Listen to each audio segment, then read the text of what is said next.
नमस्कार दोस्तों, स्वागत है आपका झाला एकेडमी मंदसौर में।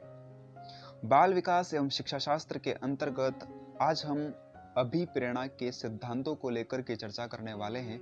सबसे पहले बात करते हैं अभिप्रेरणा के प्रमुख सिद्धांत में। आपका जो पहला सिद्धांत आता है वो है आपका मूल प्रवृत्ति का सिद्धांत। ये मूल प्रवृत्ति का सिद्धांत है क्या?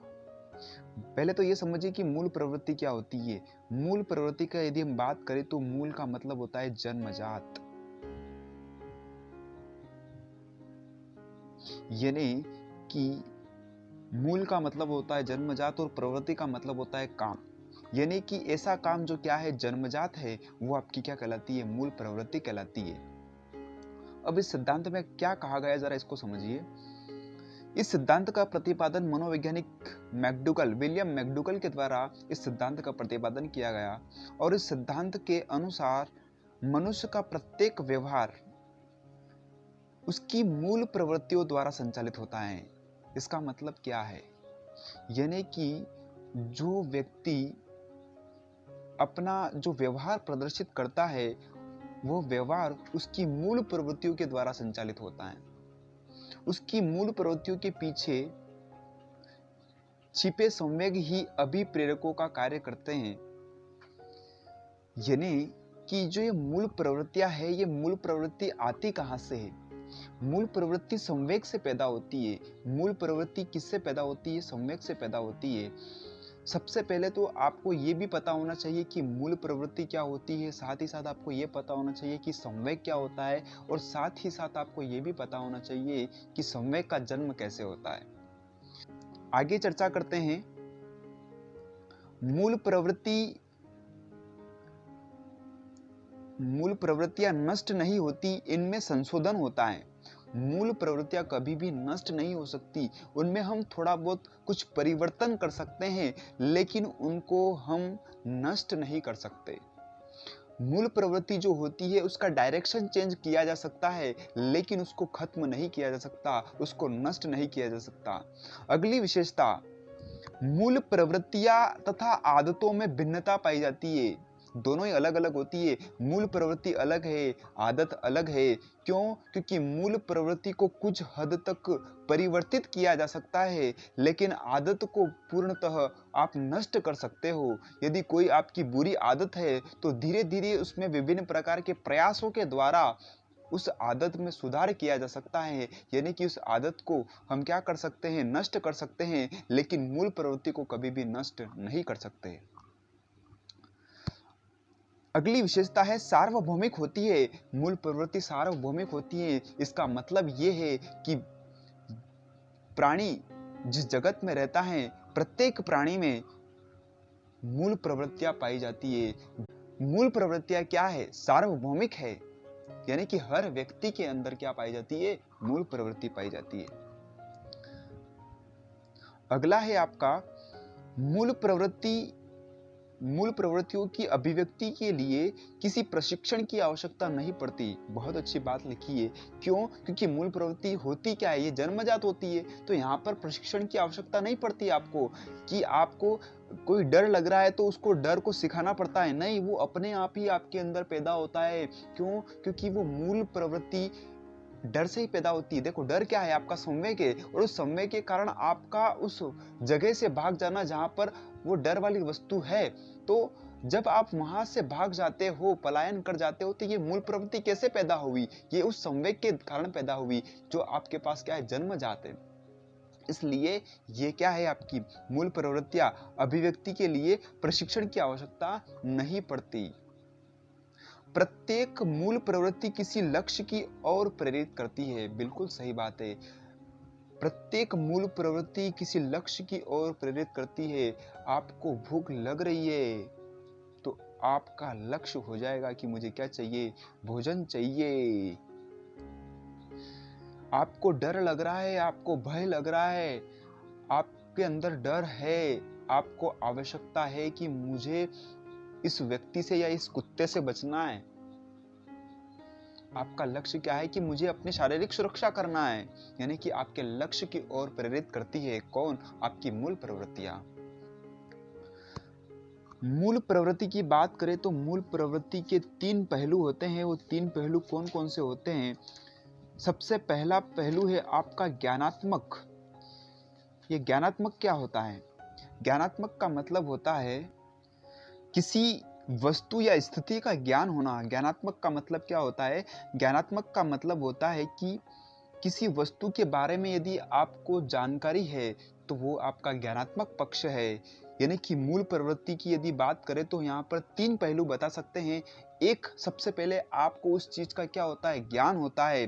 फिर उसके बाद वो ज्ञान आपका यदि आपके मस्तिष्क से बाहर निकलता है, यानी कि आपकी उत्तेजना के रूप में परिवर्तित होता है वह ज्ञान, तो वो क्या कहलाता है? आपका संवेग कहलाता है। और जब इस संवेग के द्वारा आप किसी क्रिया को संपादित करते हैं तो वो आपका क्रियात्मक रूप बन जाता है। यानी कि इसको एक एग्जांपल से समझे कि कोई छोटा सा बालक है, उसको एक बहुत बड़ा काला जबरा कुत्ता दिखता है और उस कुत्ते को देखकर उसमें भय का संवेग उत्पन्न होता है, उसके अंदर एक डर पैदा होता है। ये डर क्या है? एक तरह का संवेग है और इस संवेग के कारण वो वहां से भाग जाता है। इसका मतलब उसके अंदर ये भागने की जो प्रवृत्ति है, इस प्रवृत्ति ने जन्म कैसे लिया? संवेग के द्वारा। यानी कि हम कह सकते हैं कि संवेगों से ही किसका जन्म होता है? मूल प्रवृत्ति को जन्म होता है। और संवेग का जन्म किससे होता है? संवेग का जन्म भावना से होता है।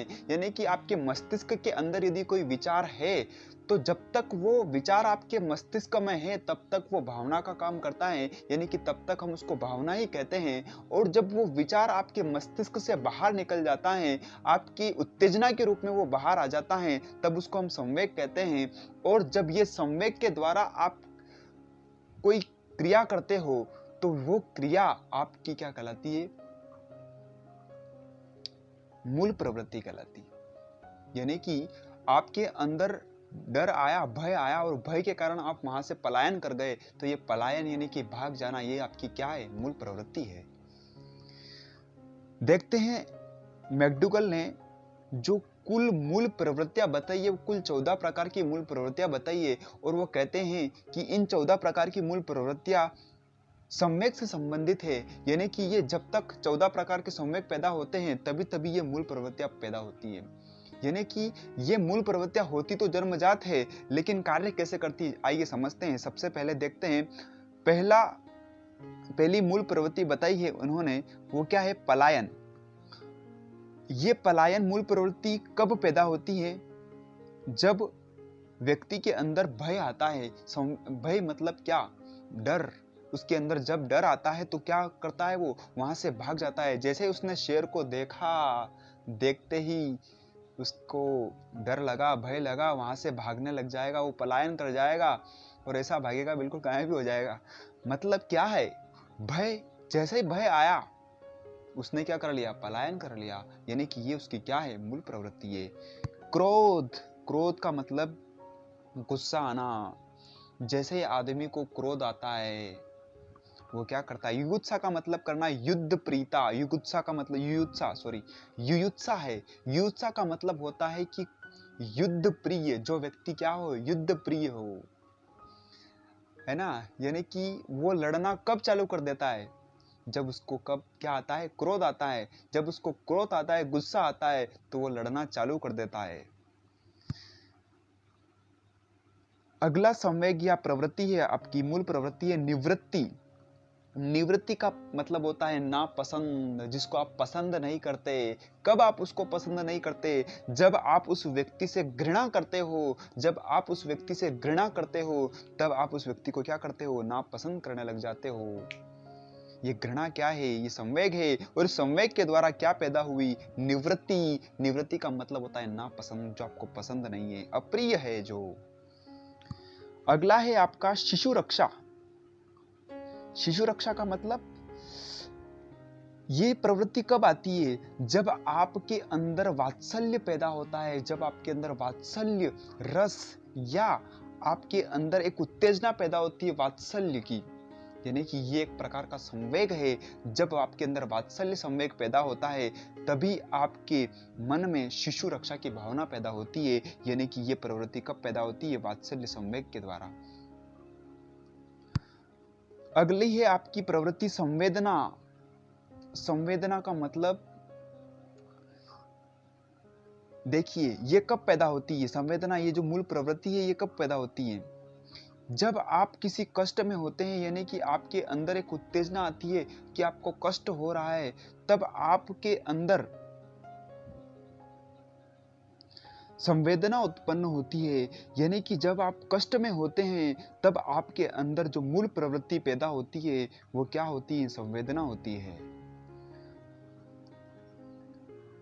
ठीक उसी प्रकार एक और प्रवृत्ति है काम, और ये कब पैदा होती है? जब कामुकता संवेग आपके अंदर पैदा होता है।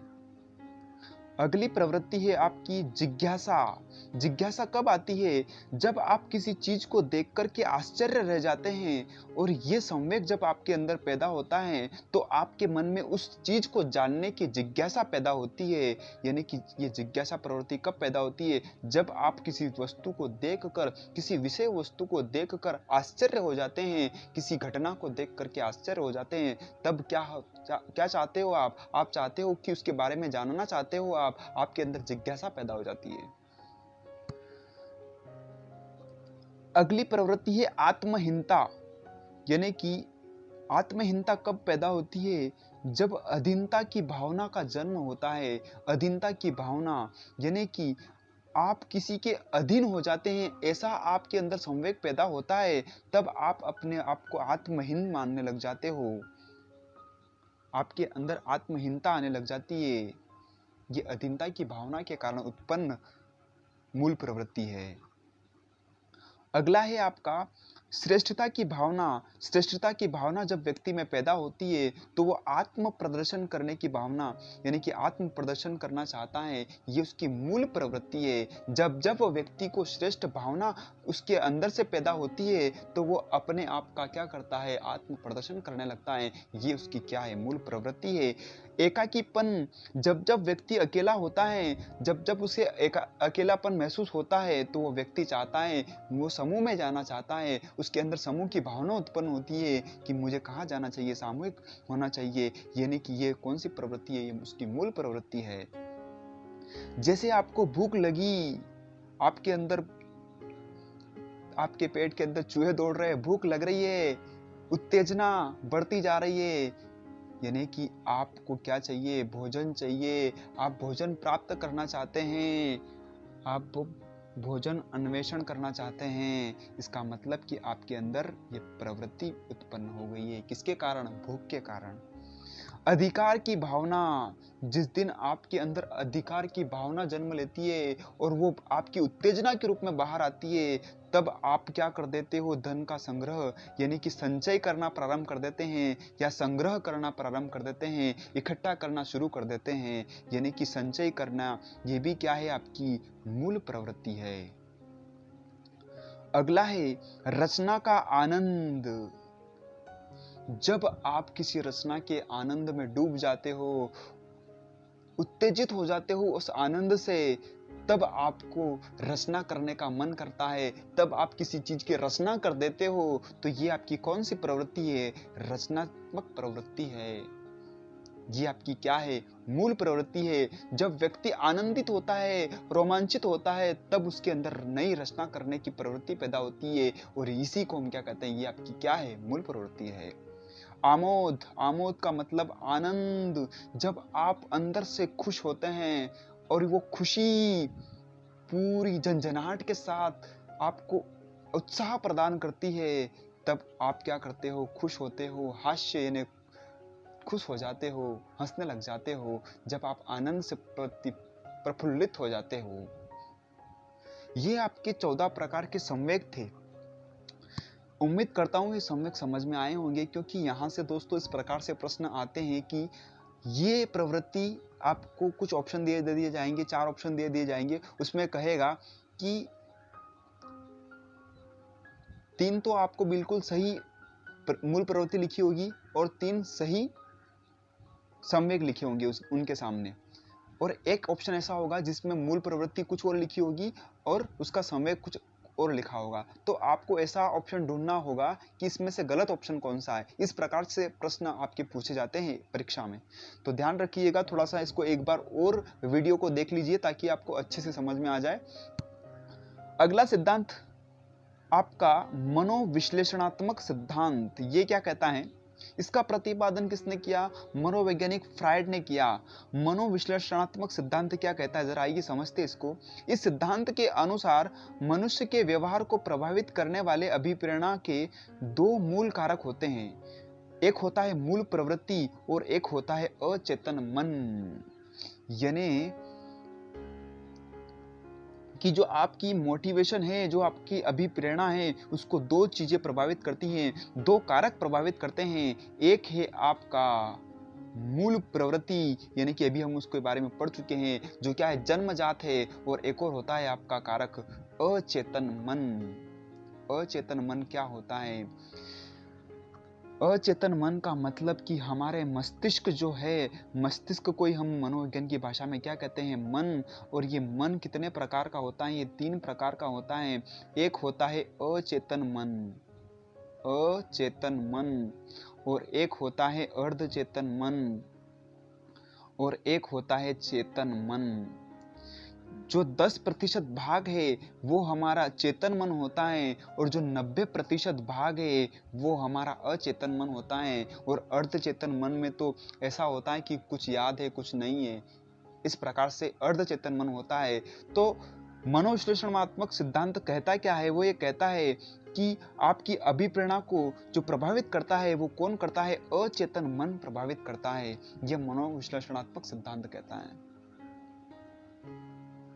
यानी कि आपका जो अचेतन मन है वो आपको बहुत ज़्यादा प्रभावित करता है। अभिप्रेरणा यानी कि आपकी अभिप्रेरणा को, आपके मोटिवेशन को जो प्रभावित करने वाला मन है वो कौन सा है? अचेतन मन है। आगे चर्चा करते हैं। अगला सिद्धांत है आपका आवश्यकता का सिद्धांत या आवश्यकता की मांग का सिद्धांत। यह सिद्धांत किसके द्वारा दिया गया? अब्राहम मैस्लो ने 1954 में मानवतावाद संप्रदाय का प्रतिपादन किया। आपसे प्रश्न पूछा जा सकता है कि मानवतावाद संप्रदाय के प्रतिपादन कौन है? तो अब्राहम मैस्लो है। देखिए, उन्होंने 5 आवश्यकताएं बताई। 5 आवश्यकताएं बहुत महत्वपूर्ण है। ये कौन कौन सी है? इसमें सबसे पहली है वो है शारीरिक आवश्यकताएं। शारीरिक अर्थात आपके शरीर को क्या चाहिए?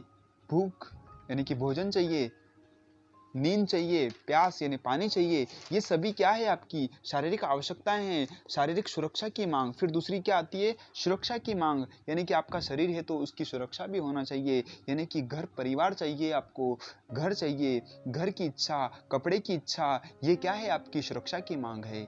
दूसरा, अगर आपको सुरक्षा मिल गई तो फिर व्यक्ति चाहता है कि मुझे क्या मिले? समाज मिले, मुझे समाज से स्नेह मिले, मुझे समाज से प्रेम मिले, है ना, मुझे समाज चाहिए। तो तीसरी उसकी मांग होती है समाज की। और चौथी मांग होती है सम्मान की। अब व्यक्ति अब जब समाज में आ जाता है, यानी कि उसको समाज मिल जाता है, तो उसके बाद उसको चाहत होती है कि मुझे क्या मिले? समाज में सम्मान मिले।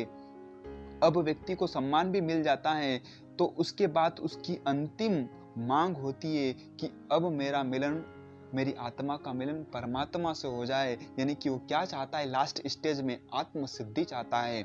यह सिद्धांत किसके द्वारा दिया गया? अब्राहम मैस्लो के द्वारा दिया गया। और सिद्धांत में क्या मूलभूत आवश्यकताएं क्या है, यानी कि उनकी आवश्यकता की मांग का सिद्धांत क्या कहता है कि व्यक्ति की कितनी मांगे होती है?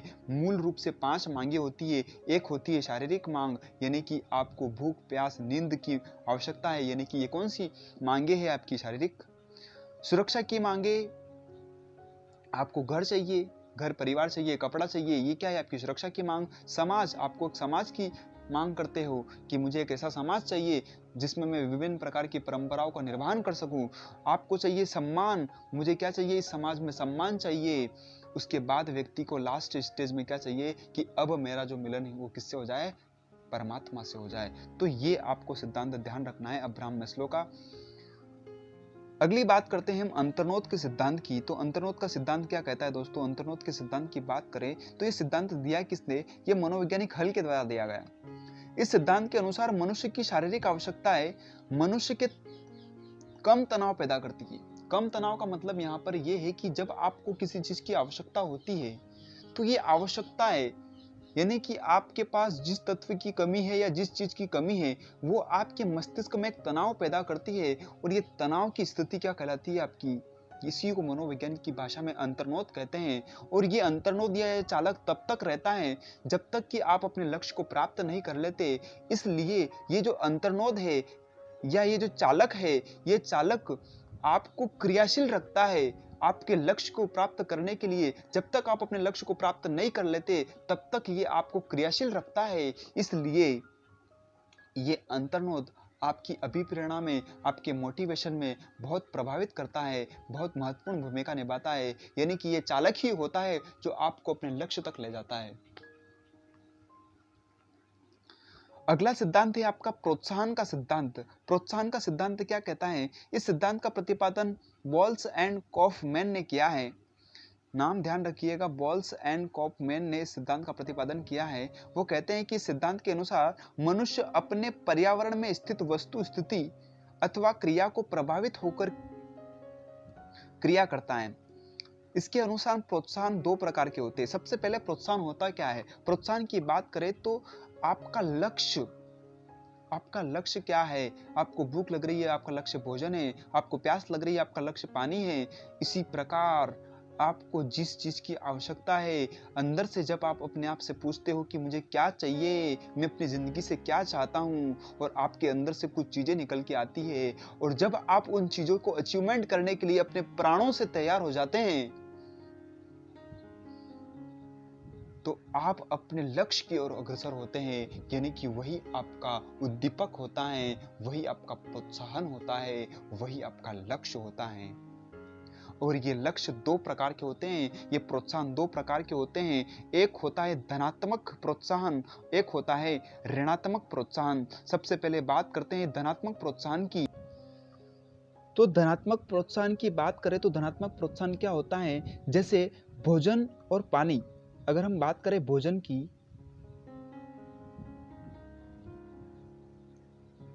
तो भोजन और पानी की बात करें तो भोजन और पानी मनुष्य को लक्ष्य की ओर आगे बढ़ाने के लिए धकेलता है। यानी कि यदि आप भोजन प्राप्त करते हैं तो आपके अंदर ऊर्जा पैदा होती है। आप प्यास लग रही है तो आपकी प्यास बुझाती है पानी। तो ये क्या है? एक तरह से सकारात्मक कार्य करते हैं, आपको आगे बढ़ाते हैं अपने लक्ष्य की ओर। लेकिन यदि हम बात करें ऋणात्मक प्रोत्साहन की, तो ऋणात्मक प्रोत्साहन क्या होते हैं? जैसे आपको शिक्षक दंड दे रहा है तो आपके अंदर नेगेटिविटी आएगी, है ना। अगर आपको शिक्षक बार बार डांटता है तो आपको डांटने से भी आपके अंदर क्या आती है? नेगेटिविटी आती है। तो ये सभी क्या है? ऋणात्मक प्रोत्साहन है आपकी। शरीर क्रिया का सिद्धांत क्या कहता है? इस सिद्धांत का प्रतिपादन किसने किया? इस सिद्धांत का प्रतिपादन मार्गन के द्वारा किया गया। अब ये बात करें शरीर क्रिया सिद्धांत क्या कहता है। इस सिद्धांत के अनुसार मनुष्य में अभिप्रेरणा किसी बाह्य उद्दीपक द्वारा उत्पन्न नहीं होती, शरीर के अंदर के तंत्रों में होने वाले परिवर्तनों के कारण उत्पन्न होती है। यानी कि आपके अंदर मोटिवेशन कब आता है? अगर मैं सही मोटिवेशन की बात करूं, और सबसे अच्छा मोटिवेशन वही होता है जब आप किसी चीज को तहे दिल से चाहते हो, सच्चे दिल से चाहते हो, और पूरे प्राणों से उस चीज को प्राप्त करने के लिए उसमें लग जाते हो, और वो एनर्जी आपके अंदर से जब आती है तो वही आपका सबसे अच्छा मोटिवेशन होता है। जो व्यक्ति खुद से प्रेरित होता है, स्वयं से इंस्पायर होता है, वही व्यक्ति अपने लक्ष्य को बहुत जल्द प्राप्त कर लेता है। दोस्तों, अगर वीडियो पसंद आए तो कमेंट करके जरूर बताइए कैसा लगा आपको ये वीडियो। आज की कक्षा में बस इतना ही, फिर मिलते हैं अगले वीडियो में। तब तक के लिए नमस्कार।